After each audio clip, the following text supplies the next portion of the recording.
So it's the first new IP from T17 in years. It's Flockers. Tell us a little bit about the game. Cool. So yeah, Flockers is our new IP at Team 17. It's basically an A to B puzzler, and it's set in the Worms universe. You play as the sheep who are sick and tired of being made into explosives, so they're trying to make a break to freedom. You as the player, you can give them various abilities and actions to help guide them through these kind of trap and hazard and puzzle-filled environments that you've got to guide them through. Okay, and what would you say are kind of the influences for the game, the inspirations for the gameplay style? Yeah, so obviously, you know, there's the similarities to Lemmings in there. You know, it's one of the biggest names in those kind of A to B puzzler kind of games. So that's been a heavy influence in it. We wanted to keep our kind of the sort of dark humour that Team 17 are known for.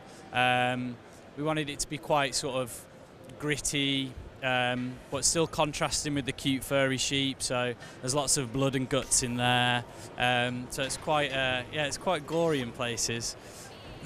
Okay, so when you were kind of coming up with the new ideas and you were trying to decide which direction to take, did it feel natural to kind of follow that route and stay within the world of Worms, if you will?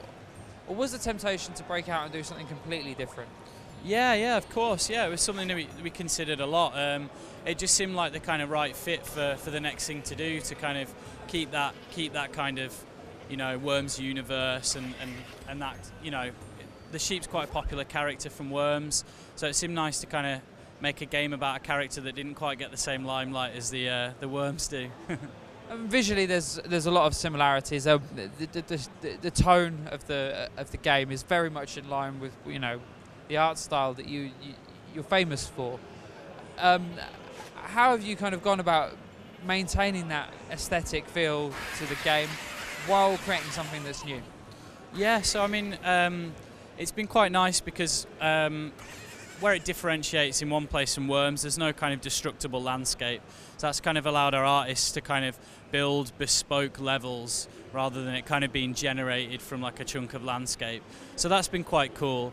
We've still tried to stay true to our kind of artistic style with it. There's a lot of nods to Worms in there. There's little references. There's the Concrete Donkey production line, and there's like little worms in the background. But we tried to go down a kind of darker, grittier path with it. Could say maybe inspirations from the kind of Tim Burton visual style. So yeah, that's kind of what we went for. How will people be playing the game? Will they be playing by themselves, with friends? What's the deal there?